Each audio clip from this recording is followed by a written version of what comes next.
सभी का।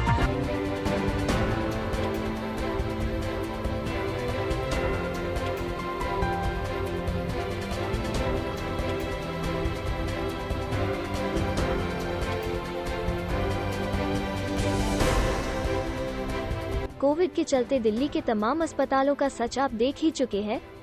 आज हम आपको ऐसे सच के बारे में बताने जा रहे हैं जिसे देखकर आप सोचने पर मजबूर हो जाएंगे। हम बात कर रहे हैं दिल्ली के रोहिणी सेक्टर 22 में मशहूर श्री अग्रसेन इंटरनेशनल हॉस्पिटल की। इस ट्रस्ट से जुड़े हुए ट्रस्टी ने खुद ही ट्रस्ट पर इलाज के नाम पर घोर लापरवाही का आरोप लगाया, क्योंकि यह वही ट्रस्टी है जिन्होंने अपने परिजनों को इस हॉस्पिटल में इलाज के दौरान खोया है। आरोप यह भी लगाया गया है कि राजनीतिक कारणों के मनमुटाव होने की वजह से भी हो सकता है। हमारे परिजनों के इलाज में अनदेखी की गई हो, कारण कुछ भी हो सकता है, लेकिन सवाल यह उठता है कि जब घर में रहने वाले एक साथ एक ट्रस्ट में रहने वाले लोग ही ऐसी बात करने लगे। मैं संत कुमार शुक्ला, किराड़ी विधानसभा से RW president, general secretary federation से और किराड़ी अपना अधिकार मंच का संयोजक होने के नाते मैं आपको जानकारी देना चाहता हूं कि श्री अग्रसेन इंटरनेशनल हॉस्पिटल जो सेक्टर 22 रोहिणी में है, इसके अंदर इतनी लापरवाहियों का खजाना इकट्ठा है जिस पर जांच सख्त से सख्त जरूरी है। क्योंकि मेरे बहुत ही नज़दीक साथी रोशनलाल बंसल जी ने अपनी पत्नी को खोया और हमने अपने कई साथियों को इनकी लापरवाही के कारण खोया कि इनको गेट में एंट्री तक नहीं दिया, ये बता करके कि बेड नहीं है। लेकिन जानकारी मिली कि 18 अप्रैल को जहां 256 बेड के आसपास थे और दिन पर दिन इन्होंने बेड कम करते रहे, ज़्यादा करते रहे, कि क्या कारण है मेरे को इस बात का पता नहीं था। लेकिन अफसोस मेरे को इस बात का हो रहा है कि समाज ने बहुत जिम्मेदारी से, लोगों ने करोड़ रुपया इकट्ठा करके सरकार से ये जगह ली, हॉस्पिटल को ये निर्माण कार्य के लिए मदद करी और आज उन्हीं समाज के लोगों को ही लापरवाही का शिकार होना पड़ रहा है। यहाँ एक घटिया राजनीति के लोगों का चेहरा सामने आ रहा है। मैं सरकार के माध्यम से मांग करना चाहता हूँ, विशेषकर माननीय मुख्यमंत्री श्रीमान अरविंद केजरीवाल जी से और राज्यसभा से 2 सांसद सुशील गुप्ता जी और ND गुप्ता जी, मेरा आप सभी से निवेदन है कि Shri Agrasen international hospital Rohini sector 22 में जो धांधलेबाजी चल रही है, जैसे आपके ट्रस्टियों के आरोप लगाए गए हैं, मेरे क्षेत्र के लोगों द्वारा जो दुखी भ्रमण किया गया है उस पर सख्त से सख्त जांच की जाए, ताकि आने वाले समय में, आने वाले कोविड काल के अंदर, आने वाले समय में लोगों को दुख दर्द से निपटारा करने में किसी प्रकार की दिक्कत ना आए। इतना ही कहते हुए मैं निवेदन करना चाहूँगा कि समाज को एकजुट होकर के ऐसे विषयों पर आवाज़ उठानी चाहिए। जय हिंद, जय भारत।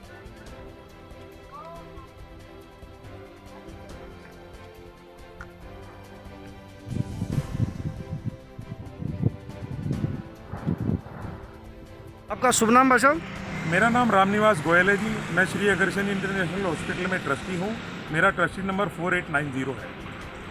अभी लगातार हॉस्पिटल प्रशासन के बारे में शिकायतें मिलती चल रही है, क्योंकि यह हॉस्पिटल रोहिणी सेक्टर 22 में है, लेकिन आसपास में किराड़ी विधानसभा लगती है, सुल्तानपुरी विधानसभा लगती है, मंगोलपुरी विधानसभा लगती है और रोहिणी बवाना विधानसभा है। इसके अंदर गरीब तबका बहुत रहता है, अनऑथराइज कॉलोनी में बहुत लोग रहते हैं, वो मदद के लिए भी आते हैं, तो यहाँ हॉस्पिटल के अंदर उनको अवॉइड किया जाता है, एंट्री तक नहीं दी जाती है। इसके बारे में आप क्या कहना चाहते हैं, जैसे आपके संज्ञान में कुछ आया है? सर, एंट्री की तो मैं बात करना चाहूँगा, जब आप मीडिया वालों को अंदर नहीं घुसने दिया जा रहा तो एक गरीब आदमी को तो कैसे घुसना दिया जाएगा, वो आप सोच ही सकते हैं। दूसरा, जितने भी आरोप संस्था पे लगे हैं अभी तक, हमारी संस्था का ट्रस्टियों के व्हाट्सएप ग्रुप बने हुए हैं जिनमें संस्था के पदाधिकारी भी शामिल हैं, हर कोई उसके अंदर ऐड है, उसमें आरोप लगे हैं। बट अभी तक संस्था के किसी भी पदाधिकारी ने आकर कोई भी सफाई नहीं दी। ये सीधा सीधा संदेश है कि वो मानते हैं कि वो कसूरवार हैं, उनसे गलती हुई है और वो उसे स्वीकार कर रहे हैं। जब सामने से कोई किसी को कह ही नहीं रहा कि मैंने गलती नहीं की, तो मूर्खता का प्रदर्शन भी यही है कि जी वो स्वीकार कर रहे हैं कि हमसे गलती तो हुई। अंतोगत आप ये मानते हैं कि हॉस्पिटल ने कोरोना काल के दौरान जानबूझ के बेडों को कम करके पैनिक पोजीशन पैदा की थी? 18 मुझे अस्पताल प्रशासन से ही पता लगा है, कोई रिटर्न तो डॉक्यूमेंट नहीं है मेरे पास, आप कहेंगे तो मैं रिटर्न में भी लूँगा। 18 अप्रैल को अस्पताल के अंदर 258 बेड पे मरीज थे उसके बाद क्राइसिस तो लगातार बढ़ता गया जी, और बेडों की संख्या निरंतर कम होते होते होते 202 पर इन्होंने लाके खड़ी कर दी। इसका क्या कारण था? अब वो तो संस्था बताए ना जी, कोई बताने को तैयार नहीं है, कोई मिलने को तैयार नहीं है, कोई फ़ोन उठाने को तैयार नहीं है। आप समझिए, जिस संस्था के ट्रस्टियों के फ़ोन संस्था के पदाधिकारी नहीं उठा रहे, वहाँ आम आदमी का क्या हाल होता होगा, वो राम भरोसे है जी।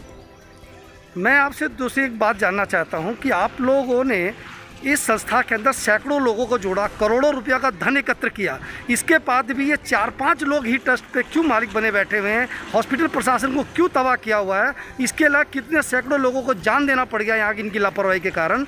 इस पर आप क्या कहना चाहेंगे? सर यही कहूँगा, विनाशकाली विपरीत बुद्धि। लोगों ने इन पे विश्वास किया था, जिताया था, इनके हाथ में संस्था की बागडोर को सौंपा था, जिस पर इन्होंने अपना एक निजी प्रभाव या अपना निजी फायदे के लिए इस्तेमाल किया। ऐसा कुछ सुनने में आया है कि जो भी हॉस्पिटल में यदि लगता है कि इनको हॉस्पिटल में एडमिट होने लायक है या 2 पैसे इसके पास हैं, उसको सबसे पहले ये कोई मंदिर बना रहे हैं जहाँ की पैसे कलेक्शन की बात करते हैं कि 1 लाख रुपए दो, मेंबर बनो तो आपको एडमिशन मिलेगा, ऐसा कुछ है? जी मेरे संज्ञान में ऐसा नहीं है। ऐसा हो सकता है किसी के साथ हुआ, मुझे इस बारे में कोई जानकारी नहीं है अभी तक। आपको क्या लगता है कि केवल ये हॉस्पिटल क्या वैश्य समाज के लिए बनाया गया है, या जीडीए के द्वारा जो जगह ली गई थी, सरकार द्वारा जो नियम और पालन करने के लिए इनको लेटर दिया गया था, उसके नियमों का ये पालन कर रहे हैं पूर्णतः? सर आपके माध्यम से एक चीज़ कहना चाहूँगा, वैश्य समाज सिर्फ अपने लिए कभी भी कुछ नहीं करता, यह सर्व समाज के लिए है, इसीलिए इसको बनाया गया था। इसके अंदर अगर आप इसकी जांच करेंगे तो 10% से ज़्यादा ट्रस्टी ऐसे हैं जो आज भी किराए के घरों में रह रहे हैं, लेकिन उन्होंने इस संस्था के निर्माण में जो सहयोग दिया है वो समाज के गरीब तबके को ध्यान में रख के दिया है। ये बिल्कुल गलत है कि ये सिर्फ वैश्यों के लिए बना है या सिर्फ अमीरों के लिए बना है, ऐसा कुछ नहीं है, ये सबके लिए बना था। अब संस्था के जो पदाधिकारी चुनकर आए हैं वो अगर गलत फैसला ले रहे हैं तो मेरे ख्याल से संस्था का क्या कसूर है, वो तो पदाधिकारी गलत है जी। आपको ये जानकारी में है कि ईडब्ल्यूएस कोटे के लिए जो रिजर्वेशन था, क्या उनको ट्रीटमेंट पूरा दिया गया? उस समय उतने पेशेंटों को दिया गया या वो बेड खाली छोड़ करके किसी और को? सर कोई जवाब ही नहीं दे रहा, कैसे पता लगे? इसकी जानकारी के लिए आप लोग लगातार कोई भी फ़ोन नहीं उठा रहा है, किसी प्रकार के जवाब नहीं दे रहे हैं। गलती से भी अगर फ़ोन उठा लेते हैं तो आपको संतुष्ट नहीं कर सकते किसी भी तरह से। जो ट्रस्टी हेल्पलाइन है उनका एक ही जवाब होता है, जी हमारे हाथ में कुछ नहीं है, आप ऊपर बात करिए, ऊपर वाले फ़ोन नहीं उठा रहे, ये तो राम भरोसे है। इसी ट्रस्टी के समय चेयरमैन साहब कौन है? घनश्याम गुप्ता जी? घनश्याम गुप्ता जी मुख्य संरक्षक हैं जी। मुख्य संरक्षक है, तो चेयरमैन साहब कौन है? मुझे जानकारी नहीं। आप ट्रस्टी हैं और इसके बावजूद ट्रस्टी को जानकारी होती है जी अपने चुने हुए पदाधिकारियों की, ये अंदर खाते किसको चेयरमैन बना रहे हैं, किसको मुखिया बना रहे हैं, ये इनका इंटरनल मामला है जिसे ट्रस्टी को नहीं ये बताते हैं। यही मैं आपसे जानना चाह रहा हूं कि संविधान के तौर से जो ये ट्रस्ट चल रही थी उसके अंदर चुनाव भी ये लोग निष्पक्ष नहीं कराते हैं, अपने आप ही बैठ करके हमारे हिसाब से जी संस्था का मुखिया होना चाहिए प्रधान, जिसे संस्था के 6000 ट्रस्टियों ने चुनकर पद पर बिठाया है, लेकिन ये अपने अंदर खाते बैठकें करके, मीटिंगें करके उनके ऊपर दबाव बनाने के लिए, प्रभाव बनाने के लिए किसी को मुख्य संरक्षक बना देते हैं, सलाहकार संरक्षक बना देते हैं, किसी को चेयरमैन बना देते हैं, और ये जो गोरख धंधा वहीं से शुरू होता है। अभी आपके इस समय दिल्ली में सरकार माननीय अरविंद केजरीवाल जी की है जी, और उन्होंने बड़े सौभाग्य की बात है कि हमारे लिए 2 सांसद जी वैश्य समाज से ही जी एनडी गुप्ता जी और सुशील गोयल साहब को बनाया है, सुशील कुमार गुप्ता जी को। क्या इस संबंध में उन लोगों ने कभी संज्ञान लिया या आप लोग वो मैटर को वहाँ तक ले गए? सर अभी तक तो प्रशासन ना वहाँ तक ले गए, क्योंकि महामारी के समय में उनसे मिलना या संपर्क करना काफ़ी मुश्किल था, उन पर भी काफ़ी दबाव था। समाज के बड़े प्रभावशाली लोग हैं दोनों, पार्टी की तरफ से भी दबाव था काम का और सामाजिक कार्यों का भी उनके ऊपर दबाव था, तो इसलिए अभी तक तो उनसे नहीं मिल पाए हैं, उनसे संपर्क नहीं हो पाया, उनके संज्ञान में हम ये बात नहीं ला पाए हैं, और उन्होंने स्वतः संज्ञान लिया या नहीं लिया उसके बारे में भी उनकी तरफ से भी कोई कार्रवाई अभी तक क्योंकि वो भी एक गरीबियों के मसीहा कहलाए जाते हैं। लगातार सुशील जी जब कांग्रेस पार्टी में भी रहे उस समय भी बहुत गरीबों की उन्होंने मदद की थी, पंजाबी बाग में रहते हुए, मेरी जानकारी में है। अभी भी वो लगातार मदद कर रहे हैं, तो मैं निश्चित रूप से जानना चाहूँगा कि क्या क्षेत्र के कोई भी ऐसा ट्रस्टी नहीं है जिसको इस दुख दर्द का पता हो, उनके माध्यम से वहाँ तक बात पहुँची हो, इस पर आप प्रकाश डालिए। सुशील गुप्ता जी और एनडी गुप्ता जी बड़े सरल स्वभाव के व्यक्ति हैं, बड़े ही हेल्पफुल व्यक्ति हैं। पर्सनली मैं उनसे कई बार मिला भी हूँ और मेरी उनके बारे में राय भी यही है कि वो हमारे अग्रवाल समाज के एक बड़े अच्छे स्तंभ हैं। तो जो सरल स्वभाव का व्यक्ति होगा, अच्छा व्यक्ति होगा, हेल्पफुल व्यक्ति होगा, उस पर उतनी ही जिम्मेवारियां ज़्यादा होगी। ऐसा आप लोग भी समझ सकते हैं और हम भी समझ सकते हैं जी। अभी हो आप सकता है उन्हें इसके बारे में जानकारी मिली हो, लेकिन पूरी जानकारी उन्हें ना हो कि किस तरह से अव्यवस्थाओं के कारण ट्रस्टियों ने अपने परिवारजनों को खो दिया, या दुखद घटनाओं के बारे में शायद उन्हें नहीं पता, क्योंकि मुझे लगता है अगर उन्हें पता होता तो वो इसके ऊपर संज्ञान जरूर लेते और कोई ना कोई कार्यवाही जरूर करते। अंत में मेरा आपसे प्रश्न है कि जैसे भी आप ट्रस्टी होते हुए भी इतने दुखों की समस्याओं को जानते हैं, परंतु डायरेक्ट मैनेजमेंट से अभी उसका निचोड़ नहीं निकाल पाए हैं, तो आम आदमी की तो बात ही दूर रहेगी। ये तो मैं आपके पहले ही प्रश्न में कह चुका हूँ जी। दिल्ली सरकार से क्या चाहेंगे? हालत ऐसी है तो आम इंसान क्या करता होगा? दिल्ली सरकार से क्या कहना चाहेंगे आप? सर, दिल्ली सरकार से यही कहना चाहूँगा कि अभी हम लोग विचार कर रहे हैं, अपनी जितनी भी शिकायतें हैं उनको लिखकर हम डीएम साहब को सौंपेंगे और डीएम साहब से चाहेंगे कि वो इसकी निष्पक्ष जांच कराकर दोषियों पे कार्रवाई करें, संस्था के जो उद्धार के अंदर हमारा योगदान करें। और अगर डीसी साहब की मतलब कार्रवाई से भी हम लोग डीएम साहब की कार्रवाई से भी अगर संतुष्ट नहीं होंगे तो इस सारे वाक़या को कोर्ट के अंदर भी हम ले जाने के लिए हिचकेंगे नहीं और ज़रूर लेके जाएंगे। और आपको एक चीज़ और बताऊंगा, 6 महीने बाद हमारी संस्था के इलेक्शन भी हैं, तो जवाब तो इनको देना पड़ेगा। बस ये कब तक मूक बने बैठे रहेंगे हम भी देख रहे हैं। अभी रोशनलाल जी ने बताया कि मैंने पिछले चुनाव में इनके खिलाफ काम किया था, उसके भी द्वेष भावना से प्रभावित होकर के मुझे इसमें शक है। दूसरा, इन्होंने 30 लाख रुपए की डिमांड की थी। कोई हरियाणा में बाबा श्याम खाटू जी का मंदिर बनवा रहे थे ये लोग, उसके अंदर से बोला 30 मेंबर 1-1 लाख के मुझे ला करके दो। मैं वो करने में असमर्थ हुआ अपनी तबीयत खराब के कारण, तो मुझे उसमें भी द्वेष भावना से प्रभावित हो गए, आरोप लगाया उन्होंने। इस पर क्या कहना चाहेंगे? ऐसा हो सकता है जी, कोई बड़ी बात नहीं है। द्वेष भावना इंसान का एक स्वाभाविक नेचर है, इंसानी गुण है जी वो तो। और मैं भी इनका वैसे तो इनके अपोजिशन का ही हूँ जी। मैं पिछले इलेक्शन में घनश्याम जी की अपोजिट टीम से इलेक्शन में भी खड़ा था, मंत्री पद प्रत्याशी रहा हूँ मैं। सुभाष मित्तल किठानिया जी की टीम से मैं मंत्री पद प्रत्याशी रहा हूँ।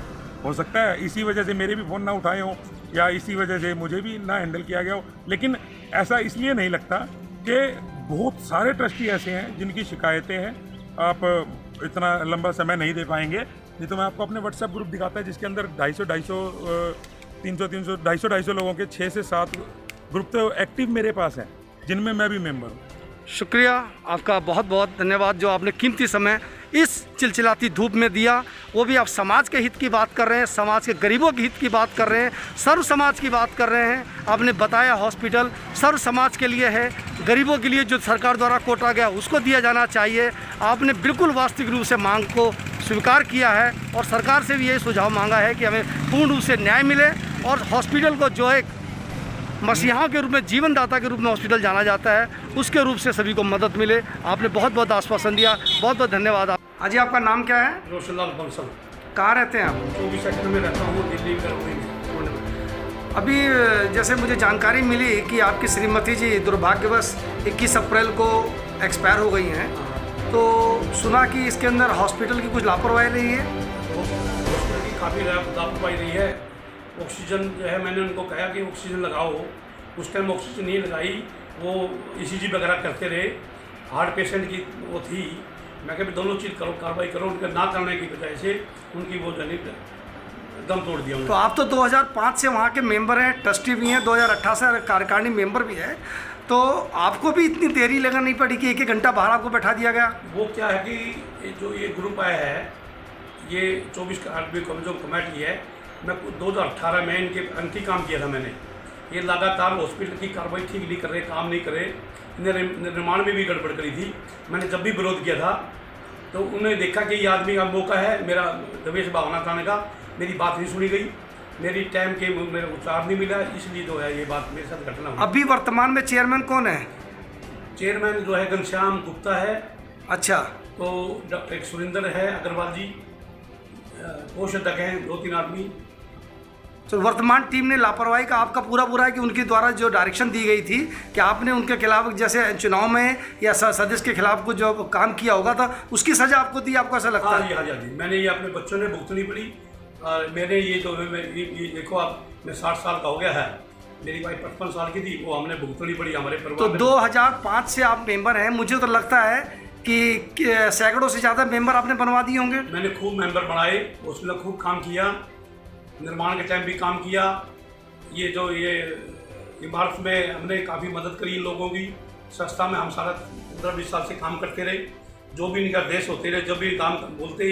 अभी एक मंदिर की बात आई, एक खाटू श्याम मंदिर बना रहे हैं। उन्होंने मेरे को कहा कि आप 30 मेंबर बनाओ, आपको फाउंडेशन मेंबर बनाएंगे। मैंने वो मना करने की बजाय, मेरे को बुलाया गया एक दिन, मैंने मना कर दिया। मैं समझता हूँ कि ये भी एक बदलने की भावना से काम हुआ। अच्छा, मैं कहता हूँ कि आपके, मेरे को लगा था क्या, किराड़ी हुआ, सुल्तानपुरी हुआ, मंगोलपुरी हुआ, रोहिणी हुआ, आपने सैकड़ों लोगों के इलाज से अपनी सिफारिश से करवाए थे। हाँ। लेकिन आज आपके ऊपर ये दिक्कत आई, तो ऐसी द्वेष भावना से प्रेरित मार रहे इसको आप। सर क्या है कि ये अब ये तो ये जाने ये कैसे इनके मन में क्या बात रही। हम तो काम करते रहे, हम तो सेवादार की तरह काम किया हॉस्पिटल में। हमारे किराड़ी के लोग भाई हैं, अग्रवाल समाज के लोग हैं, नांगलुई के हैं, सुल्तानपुरी के, मंगोलपुरी के, काफ़ी लोगों का हमने लोगों को जोड़ा हॉस्पिटल में। पिछली दफे हॉस्पिटल में नुकसान था, इन लोगों ने मेरे को कहा कि रोशन लाल जो है लोगों को प्रचार करो, पेशेंट ले आओ ताकि हम हॉस्पिटल ला सके। मैंने खूब तन बन गन से वहाँ बैठना भी चालू किया था। 3 महीने कोरोना में बैठता रहा, कोरोना में बैठ कर मैंने वहाँ काम भी किया। उसके बाद भी ये रिजल्ट आया मेरे साथ। बंसल जी, मैं आपसे एक बात ये जानना चाहता हूँ कि क्या इस हॉस्पिटल के अंदर जिस शुरू में डीडीए ने ये जगह इनको अलॉटमेंट की, तो उसमें कुछ कंडीशंस इनको दी होंगी कि गरीब आदमियों का भी ये उपचार करेंगे या सरकारी नियमों का पालन करेंगे? आपको लगता है कि उन नियमों का पालन हो रहा है? इन्हें पूरी धज्जी उड़ा दी, गवर्नमेंट की धज्जी। इन्हें जो कानून है, इन्हें पूरी धज्जी उड़ा दी बातों का। बिल्डिंग भी ऐसी बनाई इन लोगों ने। ये जो है 20% की बात जो करी थी इन्हें, एक भी गरीब आदमी का इलाज नहीं हुआ। ये सारे बेड जो है 200 बेड थे इनके पास। इन्हें 250 बेड जो थे बनाए थे इन्हें, अपने जो 5 आदमी थे उन पर कब्जा करके उन लोगों का इलाज करा। उनमें फिर काफ़ी लोग मरेंगे, क्योंकि नीति की वजह से लोग 100-150 आदमी मर गए। आज मुझे यह लगता है कि इस कोरोना काल के अंदर खाली एक विशेष वैसे समाज के लोगों को ही नहीं इलाज किया या और किसी समाज के लोगों का भी इलाज किया? इसका क्या डाटा है आपके पास? इसका डाटा ये कि हम कटवा रहे हैं। हमने इनकी बात का यह बात उठाई है प्रशासन को। बेतना वैसे समाज के लोगों का ही इलाज कराया है, और जो लोग थे गरीब लोग जो लोग था उनकी तरफ कोई ध्यान नहीं दिया। जब मेरी तरफ ध्यान नहीं दिया, लोगों की तरफ क्या ध्यान देंगे लोग? क्योंकि द्वेष भावना से काम किया। क्योंकि आपने बीच में समाज में एक मीटिंग में कहा था कि मैंने इससे जो मदद हो सकती है आप मदद लो, और लोगों ने भी आपके कारण वहाँ लोगों को भेजा। लेकिन वहाँ पूर्वांचल के लोग हैं, कॉलोनियों के लोग हैं, जैसे EWS कोटे के लोग हैं, उनको एडमिशन ये लोग नहीं लेते हैं। इस पर क्या कहना चाहते हैं? इसमें हम जब भी इनके पास जाते थे ये बात लेके, एक अभी कोई 20 तारीख को 20 अप्रैल को मैं एक आदमी को लेके गया, दलाल था वो। मैंने कहा, उनका नाम लिखवाया। ये दलाल देखते ही उनका नाम, पेशेंट का नाम दलाल था। दलाल सुनते ही उन्हें उसी टाइम काट दिया। कहते हैं रोशन लाल, हमारे लोगों की हमारी मदद नहीं होती, हम कैसे करें लोगों की मदद? जाओ गवर्नमेंट में जाओ, सरकारी हॉस्पिटल, किसी भी बड़े सरकारी हॉस्पिटल। अच्छा, तो ये श्री अग्रसेन इंटरनेशनल अस्पताल रोहिणी के अंदर बना हुआ है। ये आपके कहने के अनुसार जो वर्तमान के चेयरमैन घनश्याम गुप्ता जी हैं, उनके अनुसार केवल इस अस्पताल में वैश्य समाज का ही, अग्रवाल समाज का ही या गर्ग समाज का ही ऐसे लोगों का इलाज होगा, बाकी का नहीं होगा। मैं कहूँ आप अग्रवाल समाज के, वैश्य समाज को छोड़ो, इन्हें पर्सनल अपनी धरोहर समझ के 5 आदमियों ने अपना पर्सनल काम किया। आप लोग इसकी आवाज़ क्यों नहीं उठा रहे हैं? अभी मैं आया हूँ, अभी मैं लगातार व्हाट्सएप पे आवाज़ उठा रहा है। मैंने कमेटी को भी बोला है, व्हाट्सएप द्वारा मैसेज भी दिए हैं। हमारे श्यामलाल जी हैं, रामातोर अग्रवाल जी हैं, सीताराम जी हैं, रोज चले गए। मैंने उनका सब कमेटी को बोला भी ये क्या जो है हो रहा है समाज में, आप इसको सिस्टम को ठीक करो, ताकि सिस्टम जो आगे आने वाली जो पीढ़ी है, आने वाले जो समाज के लोग हैं, उनको सबको बेनिफिट हो। हमारे चैनल, हमारे को कुछ लोगों ने बताया कि ये जो बनिया की दुकान नाम की जो चीज़ चल रही है आजकल, जो घर के सामान खरीदने की दुकानें चल रही हैं, इन्होंने अस्पताल को भी बनिया की दुकान बना दिया है। यही बात है, ऐसे ही किया है, ऐसे ही इन्हें किया है, इनको द्वेष भावना इनके। तो मेरे को एक बात और सूचना मिली है कि इस हॉस्पिटल के अंदर जो 2 नंबर का पैसा किसी से लिया जाता है कि पेशेंट की कैटेगरी क्या होती है, भर्ती किसे करा दिया जाता है, पैसा दूसरे सिरे से ले लिया जाता है। इस पैसे को कोई हरियाणा में उपयोग किया जा रहा है किसी संस्था के लिए? ये संस्था ये हरियाणा में, दिल्ली में अभी ये खाटू श्याम का मंदिर बना रहे हैं। इसी आईना दिखा के लोगों को क्या करते हैं ये लोग, क्या मतलब इनकी बातें हैं। मैं इनका मेंबर बन जाऊँ या हॉस्पिटल में मेरा कोई इलाज करा दे, जब भी मेंबर बनाने की रसीद काटने की बात करते हैं, हाँ भाई रोशन लाल वहाँ मेंबर बन गया, जो नहीं बनता उनका याद ही नहीं करते, उनका नंबर ही नहीं आता उन लोगों का। वैसे समाज छोड़ के बाकी कौन मेंबर बना खाटू श्याम का वहाँ। आपको भी अब जब चोट लगी, आपकी पत्नी दुर्भाग्यवश नहीं रही, अब आप ये आवाज़ उठा रहे हैं, पहले आपने आवाज़ उठाई थी क्या कभी इनके घर? पहले हम एक सामाजिक आदमी हैं, महाराजा अग्रसेन के हम पुजारी हैं। महाराजा अग्रसेन का की बजाय से हम समाज की इस धरोहर की समझ के हमने चुप रहे हम कि जो काम कर रही कमेटी ठीक कर रही है। तो धीरे धीरे हम लोग विकास कराया साल 2 साल में, जब से 2 साल से हॉस्पिटल चला है।